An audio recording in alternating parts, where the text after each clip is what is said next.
I started writing poetry when I was in the 9th grade, but I always wanted to be a fiction writer.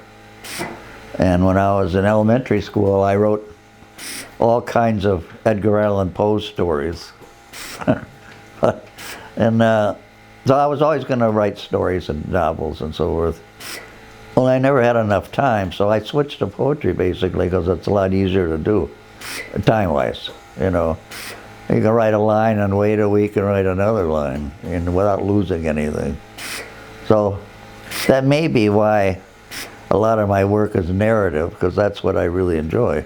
And well, the trouble is, I didn't know anything about poetry. All I've been reading is prose, you know. So I found my dad's old college English anthology, which was from 1939, I think, and all the poems were Victorian, rhyme, metered things that went on and on and on and on.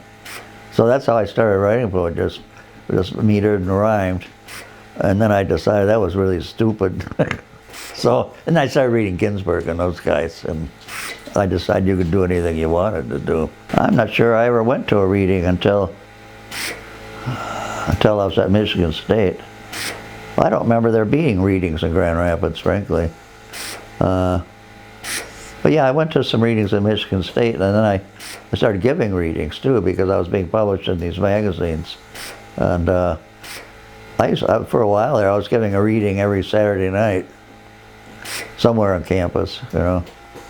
You know, these dormitories all had like a room, a rec room sort of, and so that's where they'd have poetry readings. And so I'd just go from one to the other, you know. And the neat thing is, I had a couple of people who were real fans, and they printed up little cards with my sayings on them, you know. You know, like bookmarks. I got to be friends with Dan Gerber back in '69, and that was before I graduated. So I sort of knew poets through him. You know, I'd go up to his house and he'd have another poet there. I was at a poetry conference at Michigan State, and he introduced himself. He'd seen me, or he'd seen my book, I suppose, you know. Or maybe Harrison put him on to me, I don't know.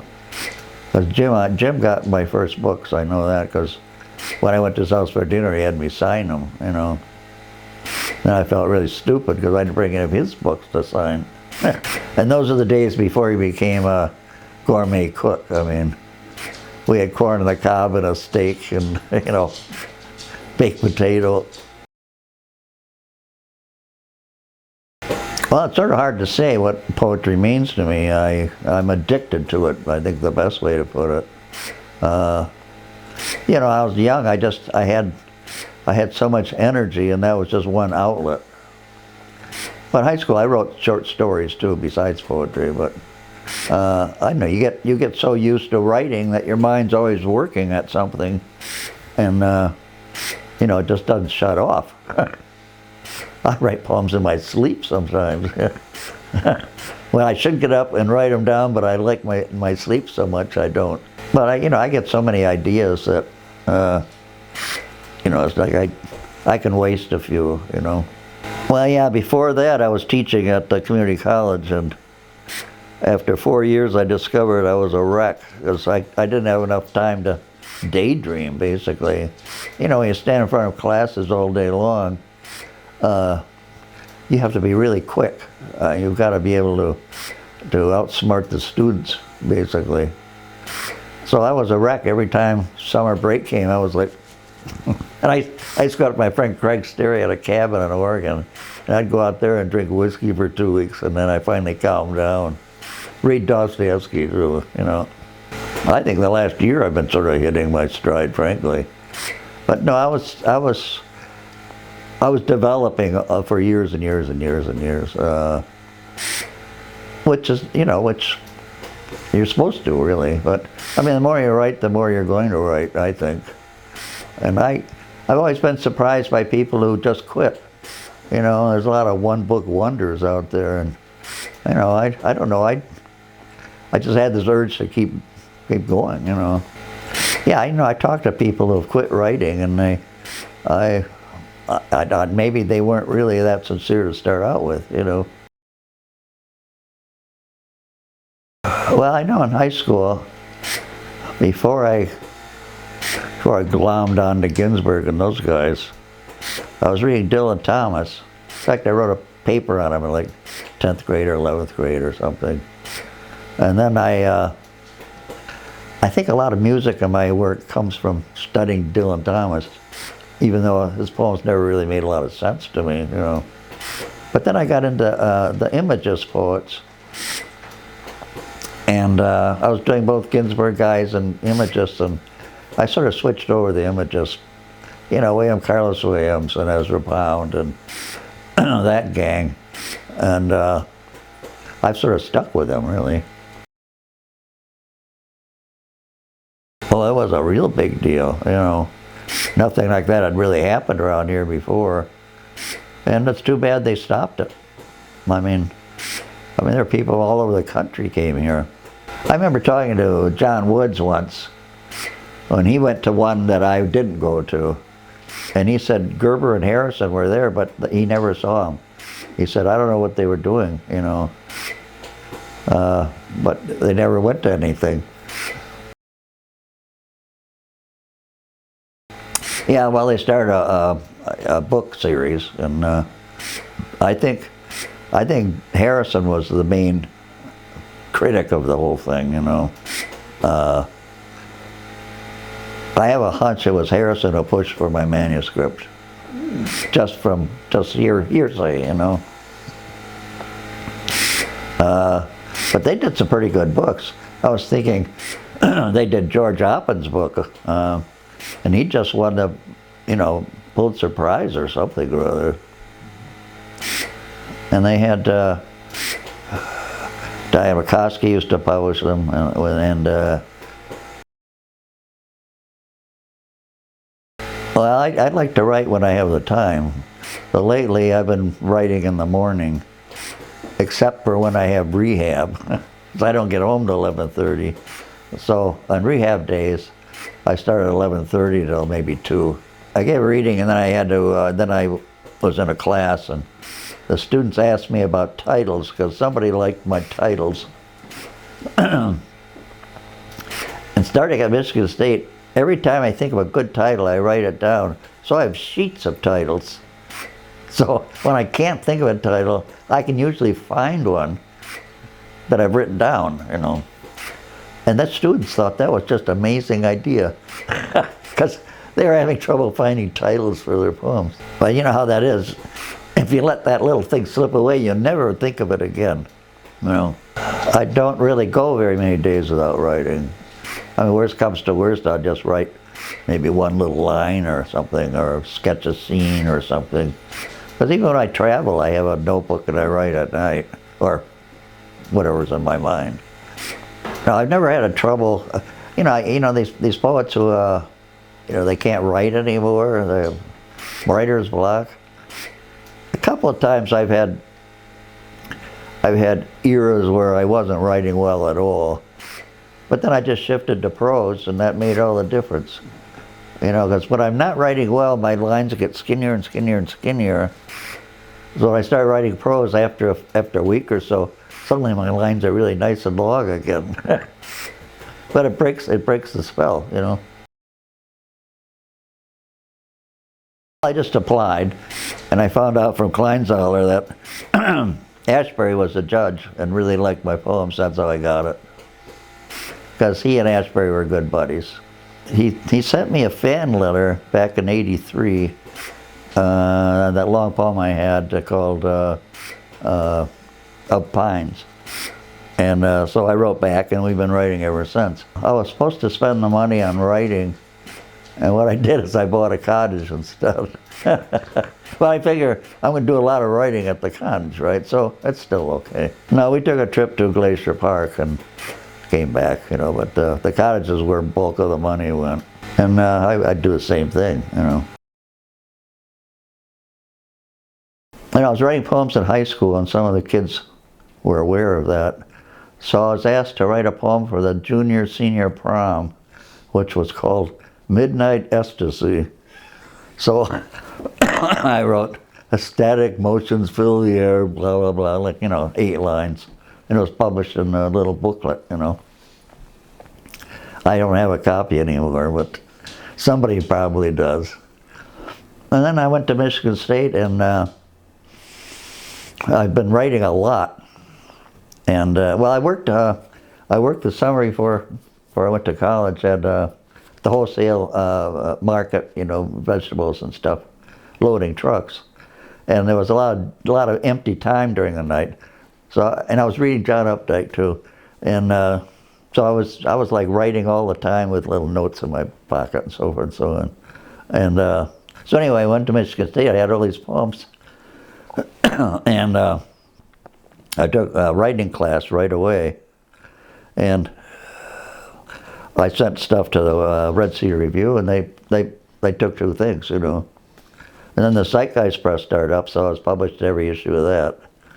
And then I got this little, what was it called? It was a publication called Little Magazines in America or something or other. You could buy a copy and gave addresses and editors. And so, yeah, my friend Craig Sterry and I, we both started sending poems to these things in that directory of magazines. And, maybe once out of every 5 or 6, they took a poem, My first 3 books were published with Zeitgeist. And then that would have been 1970 was the last Zeitgeist book. Then I was published in the Sumac anthology, or a Sumac issue. Then I went to grad school. But the thing with, once you get published someplace, you can always say, previously published blah, blah, blah. So the more publications you get, the more important you look, which means you get accepted more often, So yeah, through the years, I'd published in lots and lots of magazines. I spent a year living in San Francisco, and I was reading George Oppen. In fact, Dan Gerber gave me George Oppen's phone number and address and said, go see George. So I walked to his house once, and then I chickened out. I didn't even walk up. I just stood in front, and I couldn't do it. But I was reading a lot of George Oppen anyway. So I wrote a manuscript, and then, let's see, I sent it off to the New Rivers Press, which was in New York then. I think it sat around for a while before I sent it to him. And I was at the McDowell Colony, that's what it was, back in the fall of '73. And I went through that manuscript one more time and then sent it off. And so that was published in '78, along with Circumstances, which I wrote after that, Along the River book. So they came out same year. Oh, the Of Pines book came out back in the late '80s, I guess. And then that book, Cynthia Price, right? And before that, yeah, there was a press in Brooklyn, New York that did 3 long poems. That was called something about, Night Weather it was called. Anyway, after that, then it was Western. Book came out with them, and then I went to Michigan State, and then the last one came from Milkweed Editions. So now I'm working on a new one, which I'm getting close to being done with, actually. That was through Kleinzahler. He was publishing them, and he sent a note to the editor and said, you better publish Bob here. So that's why I got into there. Same thing happened with Poetry Magazine. The editor's name escapes me now, but he was a friend of Kleinzahler's too. So that's how I got into there. A lot of it's just people you know, and if they think you're any good. Or you're on their wavelength of some sort, In fact, Diane McCoskey, this is a few years ago, but she and her husband, Robert, I think we were up at Judy Minty's house, and she said her neighbor was painting the garage and using London Reviews as a drop cloths. She said, we kept finding your poems in the drop cloths. I remember once on the internet there was an article, and it was from South America, Argentina actually, and it was an article about the tennis in London, and he was talking about how bored he was, so he started reading my poem that was in the London Review. This was in a newspaper, mind you, and I found it on the internet, and I had to hit, the translation to read it, but it was just a little aside in this guy's article about the Wimbledon. I thought that was kind of neat.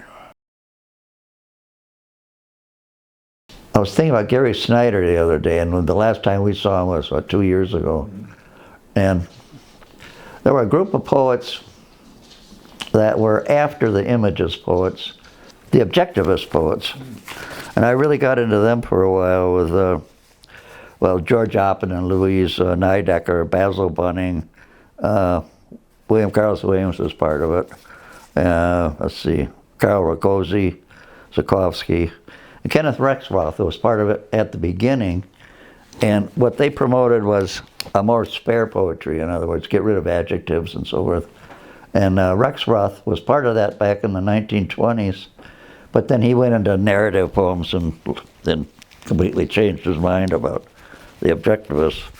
Well, it's interesting that Snyder's studied under, what did I say his name was? Oh, Kenneth Rexroth. In San Francisco, he'd go to Rexroth's home every couple of weeks, I think it was, and they'd read poems back and forth, so forth. And Rexroth was a guy who spent all his time up in the mountains fishing and exploring, kind of what's his name, the great explorer?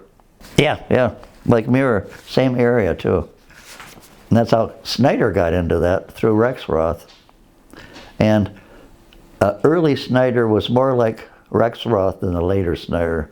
The later Snyder stopped, he started dropping adjectives and adverbs and everything too. But it's a funny little way around, because coming out of the Images thing and then come back to the objectivists, which Snyder became after all those years, I mean, that was the thought I had in bed the other night. So I thought I better write it down. I really liked Wordsworth, Shelley, and Byron in college. I went over their work really thoroughly. And recently, I was into Ashbery and, what's his name? Oh, Frank O'Hara, Bob Blackburn, Charles Olson. I've studied all those guys too. So my poetry is a real mishmash of everything. The people in the objectivist school, half of them didn't like the title, It turned out they were being published in Poetry Magazine, and the editor said, you have to be called something. So they came up with an objectivist. It's called the hanky. She put the scented woman's hanky in an inner pocket of his jacket, one he didn't wear often except for weddings. Discovering the thin bundle 20 years later, it smelled just like her. Meeting a wall of something, paralysis, where sand meets the sky, for instance. Now, that's a true story. I did find a hanky in my coat pocket that had been there 20 years. I was talking to her recently, and I said she didn't remember ever doing it, We went out to lunch last week, so she told me she didn't remember it at all. Except toward the end of the poem is a little bit more like Ashbery, I guess. I like stories, and I've got to the point where I can hardly write a poem that's not a story. My mind doesn't work that way anymore. You can write a poem that's just an impression, but then I think, impression of what? Let's move on. I just keep hooking things on. Anyway, I really enjoy writing, and I think if you didn't enjoy it, you really shouldn't do it. We've got billions of poets out there that don't seem to enjoy writing at all. Well, they're wasting their time. I remember reading some story once where the woman hated writing so much, but she chained herself to the desk, and it was a timer on the chain, so she had to be there for 3 hours in front of her typewriter. Yeah. Well, you can do it any place. All you need is a pen and a piece of paper. I was thinking this morning, what if all computers and typewriters disappeared? We'd have to do scrolls again, I suppose, right?